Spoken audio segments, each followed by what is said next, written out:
So yes, here we are ready for the session. I think it's time to start the session. It's already 10:32. So let's begin with the session, right? Okay.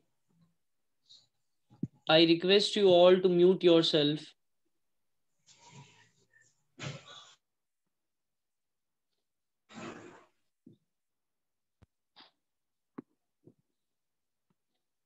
Okay.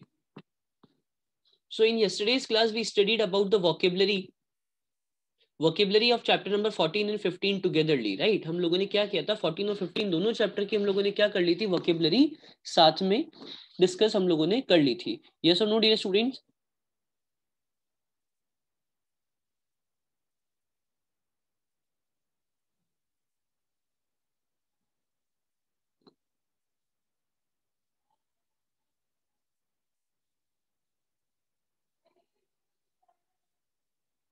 Okay. Chapter number 15, we are going to start helping verb that we have to do helping verbs, right? Now, what are helping verbs that we are going to understand into this, right? So let's understand first of all this, what we have written here.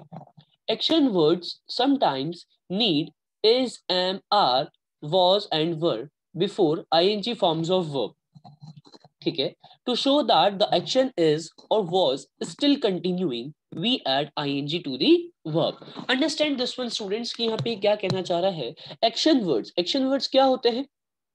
What are action words? Action words होते हैं dear students कि जो आपको action के बारे में बताते हैं, यानी कि जो आपको वर्ब के बारे में बताते हैं. किसके बारे में बताते हैं? आपको वर्ब के बारे में बताते हैं. The words which tell you about the verb are called action words. यानी कि ऐसे words जो आपको actions के बारे में बता रहे हैं, वो आपके क्या होंगे? verb हो जाएगी. ठीक है. So ऐसी verb sometimes need, उनको जरूरत होती है, need होती है. किसकी? is, am, are, was या वर की. उनको कई बार is, am, are और was, वर की नीड रहती है. is, am, are और was, वर की नीड रहती है before ing form of verb. किसके पहले? ing फॉर्म ऑफ वर्ब के पहले is, am, are और was, वर की रिक्वायरमेंट रहती है. Right, let me tell you it again. यहाँ पे बेसिकली क्या कहना चाह रहा है कि कई बार किसी किसी एक्शन वर्ड्स में, किसी किसी एक्शन वर्ड सेंटेंसेस में आपको क्या होती है कि आईएनजी फॉर्म ऑफ वर्ब के पहले, यानी कि जब आपको ING form of verb put कर रहे हैं आप, उसके पहले आपको क्या करना होता है, कई बार इज, एम, आर और वॉज वर्ब को यूज करना होता है. ये क्यों करना होता है, इसको भी हम एक छोटे से एग्जाम्पल से समझते हैं. I am writing here, right? Okay, just wait. Yes. Sorry, dear students. Yes.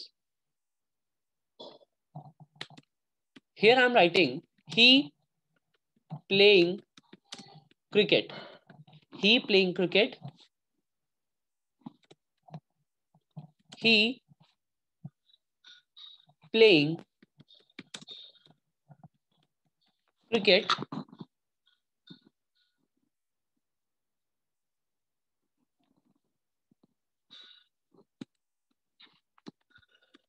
Okay. Do you feel that there is any difference between these three sentences? He playing cricket, he playing cricket, he playing cricket. No, there is no difference into this. Yes or no? या आप इसको ऐसे समझ लीजिए that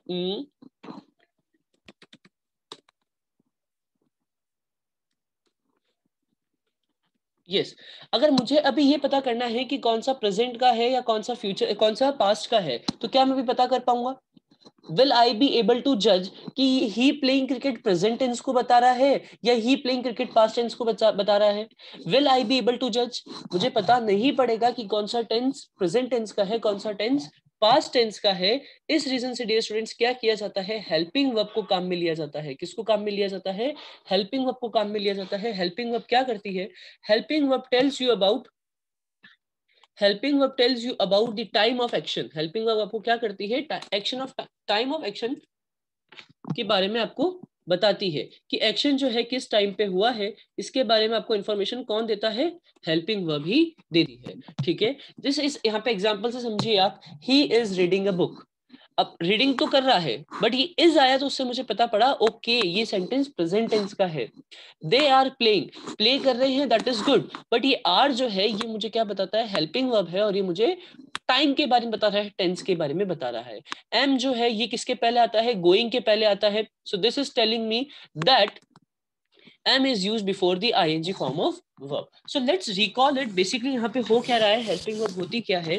helping verb आपको time के बारे में बताती है कि सेंटेंस में जो एक्शन हुआ है, सेंटेंस में जो एक्शन हुआ है वो किस टाइम पे हुआ है, वो प्रेजेंट टेंस में हुआ है या पास्ट टेंस में हुआ है.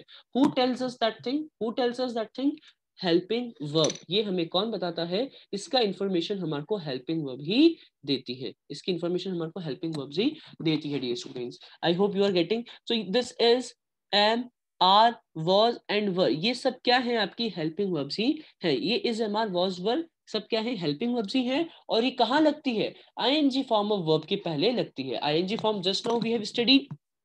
प्ले का प्लेइंग, राइट का राइटिंग, स्विम का स्विमिंग, प्लान का प्लानिंग, ये सब हम लोगों ने लास्ट क्लास में पढ़ाई था. Day before yesterday we studied that thing. Yes और no. So in ING form के पहले आपको क्या लगाना होता है, इन हेल्पिंग वर्ब को यूज आपको वहां पे करना होता है. Is, am, are, was, were, इन सबको यूज आपको वहां पे करना होता है. I hope you are getting my point. So now let's move ahead what actually the present tense and past tense or how helping verbs are used into this. इनको helping verb को इसमें use कैसे किया जाता है. We use is, am and are in present tense. Is, am, are जो है वो हम किस में use करते हैं dear students, present tense में use करते हैं. Or simply you can say that in present tense is, am and are is used. is, am और are को use किया जाता है कहाँ पे, प्रेजेंट टेंस के अंदर. I hope you are clear with this. Okay, अब बात करते हैं, चलो तो ठीक बात है कि इस को भी प्रेजेंट टेंस में यूज कर रहे हैं, एम को भी कर रहे हैं और आर को भी कर रहे हैं. Now we have to understand कि कब इसको यूज लेना है, कब एम को यूज करना है और कब आर को यूज करना है. So we have to use is. हमें इज को कब यूज करना है, when the subject is he, she, it और नेम ऑफ समवन, या फिर सिंगुलर सब्जेक्ट अगर आ रहा है तो वहां पे हम क्या यूज करेंगे, इसको हेल्पिंग वर्ब की तरह यूज करने वाले हैं. कहां पे, प्रेजेंट टेंस में. I hope this is clear. Moving on, I अगर एज ए सब्जेक्ट आ रहा है, क्या आ रहा है सब्जेक्ट, सिर्फ आई, ओनली आई, तो वहां पे हम किसको यूज करते हैं, एम को यूज करते हैं. When we are talking about present tense, जब प्रेजेंट टेंस के बारे में बात करेंगे, only at that time we have to use am with the I subject. I hope this is again clear. Next is are. Are को कब use करते हैं dear students, when we use are, when the subjects are you, we और they. जब आपके subject जो हैं वो कैसे हैं, you है, you, we और they हो रहे हैं, या फिर प्लूरल सब्जेक्ट का यूज आपको करना पड़ रहा है. जब आप प्लूरल सब्जेक्ट को यूज करेंगे तब आप क्या करोगे, उस केस में आपको प्रेजेंट टेंस का यूज करना होगा और वहां पे प्रेजेंट टेंस में आप आर को यूज करोगे.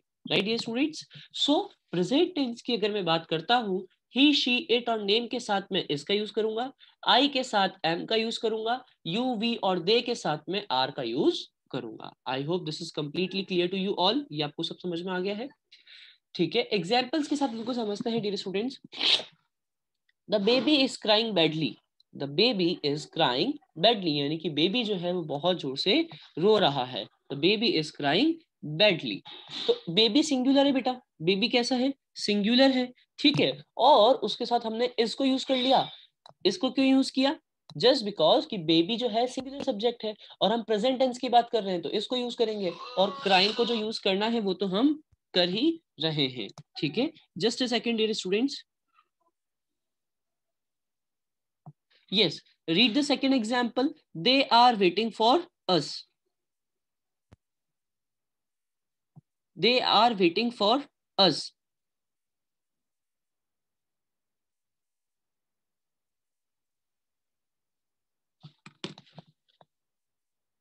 They are waiting for us. They are waiting for us means what? They plural subject है बेटा. They plural है तो उसके साथ क्या आ जाएगा, are आ जाएगा. Here just you can check the table. Table में the कहाँ पे आ रहा है, are के साथ आ रहा है, तो they के साथ are को यूज करना है. Waiting for us.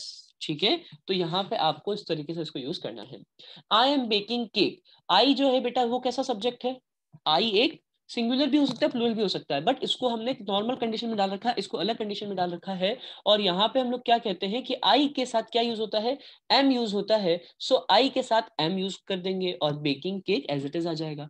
C students, ये सारे एग्जाम्पल्स जो है ये आपको प्रेजेंट टेंस के बारे में डिनोट करते हैं। किसको डिनोट करते हैं, ये प्रेजेंट टेंस को डिनोट करते हैं। I hope this is again clear to you,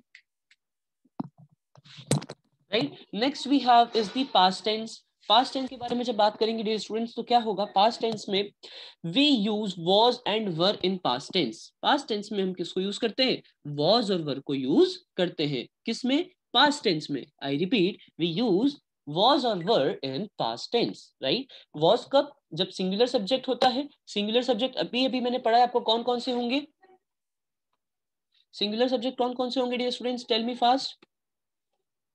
he, she, it, I भी इसी में इंक्लूड होता है, ठीक है। और name, sorry, name, right. Name भी आप किसके अंदर इंक्लूड करते हैं, सिंगुलर सब्जेक्ट के अंदर इंक्लूड करते हैं। और आई को भी, this is very interesting one, I का हमने प्रेजेंट में तो एम लगाया था, आई एम प्लेइंग या I am baking cake, I am teaching, I am learning, in that way. But past tense की जब बात करेंगे तो मैं वहां पे क्या लगाऊंगा, आई के साथ वॉज लगाऊंगा बेटा। आई के साथ क्या लगाऊंगा, आई के साथ वॉज का यूज मैं करूंगा, ठीक है। और जो भी दूसरे सब्जेक्ट सिंगुलर सब्जेक्ट है उनके साथ भी वॉज यूज होगा। बट अगर प्लूरल सब्जेक्ट हो जाएगा तो वर का यूज करना पड़ेगा। प्लूरल प्लूरल सब्जेक्ट कौन कौन से होते हैं, यू, वी, दे, ये सब कैसे सब्जेक्ट है बेटा आपके, प्लूरल सब्जेक्ट होते हैं। कैसे सब्जेक्ट होते हैं, प्लूरल सब्जेक्ट होते हैं, ठीक है। इनके साथ आपको वर का यूज करना होता है। It is that simple. Now let's understand it with some examples. इसको कुछ एग्जांपल से समझते हैं। Father was working in the garage. Father कहाँ वर्क कर रहे थे, गैराज में वर्क कर रहे थे। Because now we are discussing the past tense. हम क्या डिस्कस कर रहे हैं डियर स्टूडेंट्स, हम पास्ट टेंस को डिस्कस कर रहे हैं। So father was working in the garage means father garage में वर्क कर रहे थे। Boys were playing in the garden. Boys कहाँ प्ले कर रहे थे, गार्डन में प्ले कर रहे थे। तो they are not playing right now, they were playing, यानी कि पास्ट में खेल रहे थे। I was attending, sorry, attending class. So यहाँ पे dear students आपके पास में attend तो verb हो जाएगी. This will be your verb. Now tell me what will come here. इस place पे क्या आएगा? Come on, tell me fast. You can write in the chat section कि क्या आएगा यहाँ पे। I के साथ बच्चों was आने वाला है या वर आने वाला है? नहीं बेटा, past tense की बात कर रहे हैं तो am तो नहीं आएगा. Am is not going to come. Past tense में just now I told you he, she, it, I और नेम के साथ में वॉज आता है। Are you getting my point, he, she, it, I और नेम के साथ में वॉज आता है। So here we will write the answer was. हम क्या लिखेंगे यहाँ पे, आंसर वॉज लिखने वाले हैं। And let me highlight it, just a second, yes yes, यहाँ पे क्या आने वाला है डियर स्टूडेंट, वॉज आने वाला है। आई वॉज अटेंडिंग क्लास, तो आई के साथ क्या आएगा, वॉज आएगा। आई होप दिस इज क्लियर, ठीक है। तो आई के साथ ध्यान रखना है कि एम नहीं आएगा, एम सिर्फ प्रेजेंट टेंस में आता है बेटा। अभी हम पास्ट टेंस के बारे में बात कर रहे हैं, तो पास्ट टेंस में आई के साथ वॉज आता है, right. So this was all about your chapter number 15, that is your helping verb. I hope that that is completely clear to you all. You all have understood. So thank you everyone for attending the session. Bye bye. Have a great day. Okay, I will be sending answers on Scholars ERP or on WhatsApp group, so you can check your answers from there. Right? Thank you everyone for attending the session. Bye bye. Have a great day.